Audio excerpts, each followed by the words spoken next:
ओम शांति। संगम युग पर परमपिता परमात्मा हम ब्राह्मण बच्चों को रूहानी पढ़ाई पढ़ाकर मनुष्य से देवता बना रहे हैं। उसके लिए बाबा अमृत वेले से लेकर रात्रि सोने तक बहुत सारे विधियाँ बता रहे हैं। तो बाबा कहते विधि पूर्वक चलना है। इसके अंतर्गत 3 बातें हैं। तो पहली पॉइंट है कि अमृत वेले से लेकर विधि पूर्वक चलेंगे तो जीवन वृद्धि को पाएंगे। अर्थात अमृत वेले से लेकर रात्रि सोने तक मनसा वाचा कर्मणा संबंध संपर्क विधि पूर्वक चलेंगे, पालन करेंगे तो आत्मिक उन्नति होगी। दूसरी पॉइंट है अमृत वेले अगर विधि पूर्वक उठकर बाबा को दिल से प्यार से याद करते हैं तो उसकी प्रत्यक्ष फल स्वरूप हमें अतीन्द्रिय सुख, अतीन्द्रिय खुशी अनुभव होती है और हम सदा ही खुशी के झूले में झूलते रहते हैं। तीसरी बात आज हम सुनेंगे। बाबा कहते यह वरदान की विशेषता है कि वरदानी को कभी मेहनत नहीं करनी पड़ती। जब भक्त आत्माएं भी मेहनत कर थक जाती है तो बाप से वरदान ही मांगती है।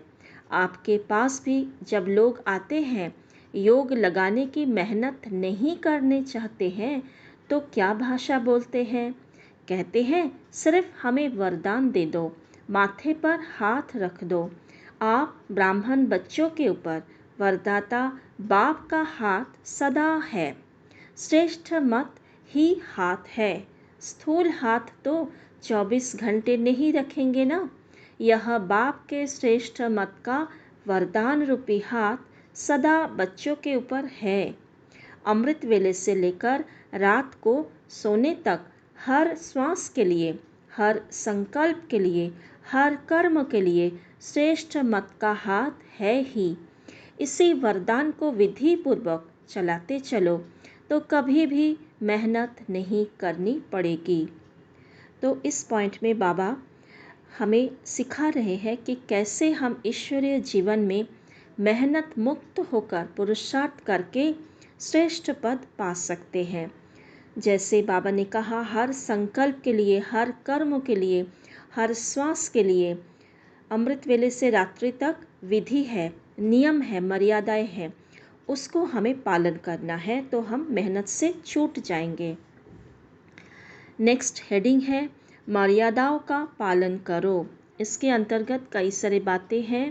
पहली पॉइंट शिव बाबा कहते अमृत वेले से लेकर रात तक की मर्यादा पूर्वक जीवन को अच्छी तरह से जानते हो, उसी प्रमाण चलना, यही पुरुषोत्तम बनना है।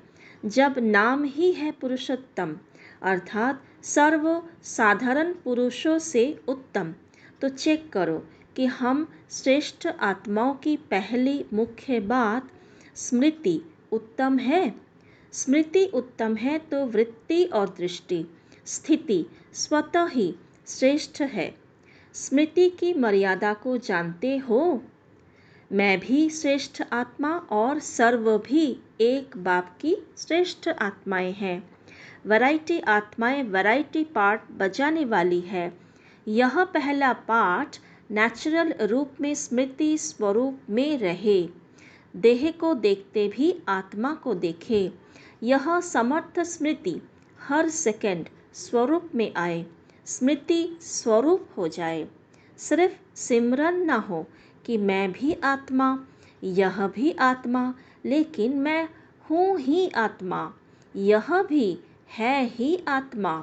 इस पहले स्मृति की मर्यादा स्वयं को सदा निर्विघ्न बनाती और औरों को भी इसी श्रेष्ठ स्मृति के समर्थपन के वाइब्रेशन फैलाने के निमित्त बन जाते हैं, जिससे और भी निर्विघ्न बन जाते हैं। तो इस पॉइंट में शिव बाबा हमें बता रहे हैं कि कैसे स्मृति की मर्यादा रखनी है और स्मृति की मर्यादा रखने से ही हम निर्विघ्न बन जाएंगे, स्वयं भी अर्थात खुद भी बनेंगे, औरों को भी बनाएंगे।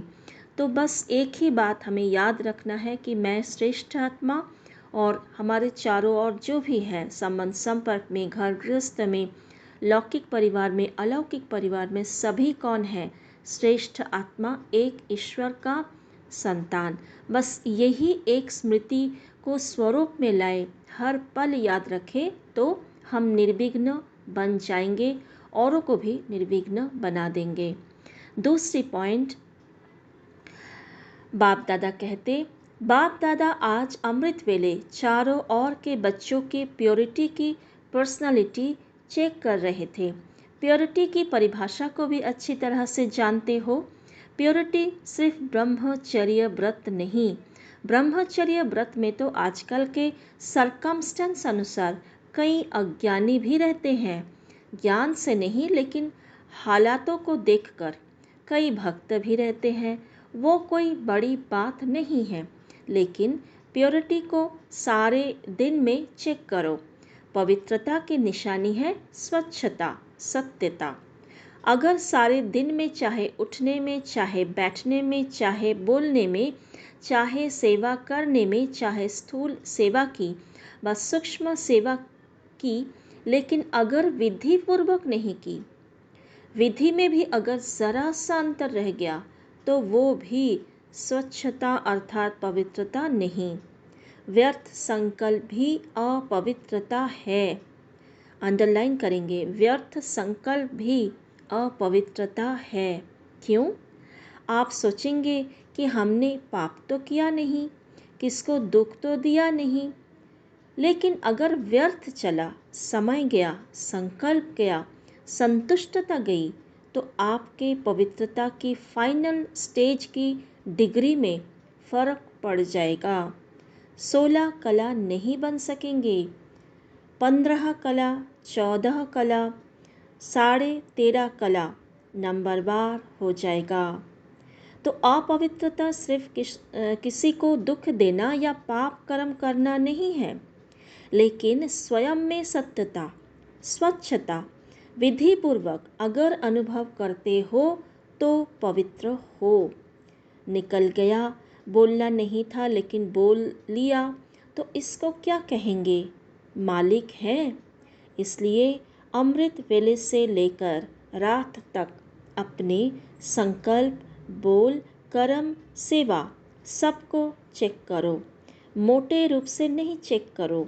अगर मोटे रूप से चेक करेंगे तो देखो, चंद्रवंशी को मोटी निशानी तीर कमान दिया है और सूर्यवंशी को कितनी छोटी सी मुरली दे दी है।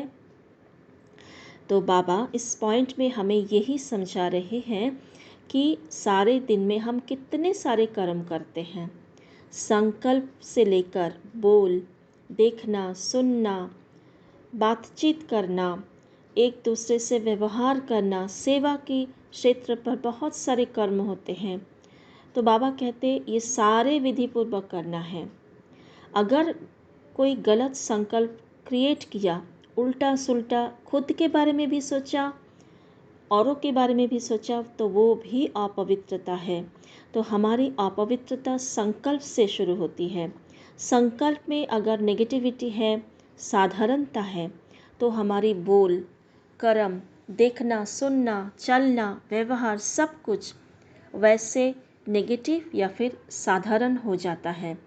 तो वो पवित्रता नहीं है, क्योंकि समय वेस्ट होता है, संकल्प वेस्ट होता है, संतुष्टता नहीं होती है, तो अपवित्रता है। तो सतोप्रधान अर्थात सूर्यवंशी नहीं बन पाएंगे। तो कितनी सूक्ष्म चेकिंग हमें रोज हर घंटे में करना है सूर्यवंशी में आने के लिए। तो बाबा कहते मुरली कितनी हल्की है और तीर कमान कितना मेहनत का है। पहले तो निशाना लगाते रहो, दूसरा बोझ उठाते रहो, क्योंकि तीर कमान का तो बोझ है ना, भारी है, मुरली से तो बहुत भारी है, और निशाना भी लगाना है, और निशाना कभी चूक सकता है। तो बाबा कहते और मुरली देखो, नाचो, गाओ, हंसो, खेलो। तो इसलिए मोटा मोटा रूप ना पुरुषार्थ का रखो, ना चेकिंग का रखो। अभी महीन बुद्धि बनो, क्योंकि समय समाप्त अचानक होना है, बताकर नहीं होना है। अंडरलाइन ये भी करना है, समय समाप्त अचानक होना है, बताकर नहीं होना है। बाप दादा ने तो पहले ही कह दिया है, कोई उल्हाना नहीं देना। बाबा अपने बताया क्यों नहीं? बाप कभी भी टाइम कॉन्शियस नहीं बनाएगा। अर्थात बाबा हमें एवर रेडी रहने के लिए कह रहे हैं। आज हमने चेक किया कि हमारे में ये कमज़ोरी है, तो तुरंत उस कमज़ोरी को मिटाने की विधि हमें बाबा से मुरलियों से बाबा की मुरलियों से ढूंढना है। अगर खुद समझ नहीं पा रहे हैं तो निमित्त दीदियों से, बड़ों से पूछना है और उसको निकालना है। उसको निकालने का पूरा पुरुषार्थ करना है। ऐसे नहीं कमजोरी को देखा, अपने विचारों को देखा, पता भी चल रहा है, लेकिन अपने आप को बचाने के लिए कह रहे हैं ठीक हो जाएंगे, चल जाएगा, कोई बात नहीं। तो ऐसे नहीं करना है। हर पल हमें एवर रेडी रहना है बाबा के साथ जाने के लिए। नेक्स्ट हेडिंग है, आज्ञाकारी रहने का दृढ़ संकल्प करो। ब्रह्मा बाप के हर कदम पर कदम रखना, इसको कहा जाता है फॉलो फादर। तो ब्रह्मा बाप ने बाप की श्रीमत पर पहला कदम क्या उठाया? पहला कदम आज्ञाकारी बने। जो आज्ञा मिली उसी आज्ञा को प्रत्यक्ष स्वरूप में लाया। तो चेक करो कि आज्ञाकारी के पहले कदम में फॉलो फादर है। अमृत वेले से लेकर रात तक मनसा वाचा कर्मणा संबंध संपर्क में जो आज्ञा मिली हुई है उसी आज्ञा प्रमाण चलते हैं कि कोई आज्ञा पालन होती है और कोई नहीं होती है। संकल्प भी आज्ञा प्रमाण है कि मिक्स है। अगर मिक्स है तो फुल आज्ञाकारी है या अधूरे आज्ञाकारी। हर समय के संकल्प की आज्ञा स्पष्ट मिली हुई है। अमृत वेले क्या संकल्प करना है ये भी स्पष्ट है ना। तो फॉलो करते हो कि कभी परम धाम में चले जाते हो और कभी निद्रा लोक में चले जाते हो। हर कर्म में हर समय कदम पर ही कदम है। बाप का कदम एक और बच्चे का कदम दूसरा हो तो उसे आज्ञाकारी नहीं कहेंगे ना। चाहे परमार्थ में चाहे व्यवहार में, दोनों में जो जैसी आज्ञा है वैसे आज्ञा को पालन करना। इसकी परसेंटेज चेक करो। चेक करना आता है तो पहला कदम आज्ञाकारी बनो। आज्ञाकारी को सदा बाप की दुआएं स्वतः मिलती है और साथ साथ ब्राह्मण परिवार की भी दुआएं हैं। तो चेक करो कि जो भी संकल्प किया, चाहे स्व के प्रति, चाहे सेवा के प्रति, चाहे स्थूल कर्मों के प्रति या अन्य आत्माओं के प्रति, उसमें सबकी दुआएं मिली। क्योंकि आज्ञाकारी बनने से सर्व की दुआएं मिलती है और यदि दुआएं मिल रही है तो उसकी निशानी है कि दुआओं के प्रभाव से दिल सदा संतुष्ट रहेगा, मन संतुष्ट रहेगा। तो बाबा कहना चाहते हैं कि पहला जो कदम है फॉलो फादर, अर्थात ब्रह्मा बाबा को हमें फॉलो करना है ब्रह्मा बाप समान बनने के लिए। तो उसके लिए पहला कदम है आज्ञाकारी बनना। आज्ञा कौन सा? शिव बाबा ने मनसा वाचा कर्मणा संबंध संपर्क हर एक के लिए आज्ञा दिया है। जैसे मनसा में सदा श्रेष्ठ संकल्प हो, खुद के प्रति भी हो और औरों के प्रति भी हो। वाचा का आज्ञा है मीठा बोल हो, युक्ति युक्त बोल हो, धीरे बोलना है, सबको सम्मान के सहित बोलना है, जहाँ बोलने की ज़रूरत नहीं है वहाँ चुप रहना है। तो यह है बोल की आज्ञा। कर्मणा के लिए स्थूल सेवाएं जब हम घर गृहस्थ में रहते हुए कर रहे हैं, सेंटर पर कर रहे हैं, तो स्मृति स्वरूप होकर कर्म करना है कि बाबा करण करावरहार है, मैं करने वाला हूँ, करने वाली हूँ। तो ये स्मृति रख कर करना है। निमित्त निर्मम भाव धारण करके, निस्वार्थ भाव धारण करके करना है। तो यह है कर्मणा का आज्ञा। संबंध संपर्क में जब हम आते हैं तब एक दूसरे से प्यार से सम्मान से व्यवहार करना है। एक दूसरे को आत्मा देखकर बातें करना है। उसके अवगुणों को नोट नहीं करना है, उसकी विशेषताओं को देखना है, सोचना है, बोलना है। कोई भी व्यवहार में कोई कुछ उल्टा सुल्टा कहे बोले तो उसको समा लेना है। तो ये सारी बहुत सारी आज्ञाएं बाबा की है, मुरलियों में आते रहते हैं। तो वो हमें लिख कर याद रखकर उसको फॉलो करना है। तो तब क्या होगा, आज्ञा फॉलो करने की प्राप्ति क्या है? तो बाबा कहते सभी की दुआएं मिलेगी, पूरे ब्राह्मण परिवार की दुआएं मिलेगी और बाप दादा की दुआएं मिलेगी। तो हमें कभी भी मेहनत नहीं करनी पड़ेगी, हम संतुष्ट रहेंगे, औरों को भी संतुष्ट करेंगे और उड़ते रहेंगे। हमारी पुरुषार्थ उड़ती कला का होगी। अच्छा जी, ओम शांति।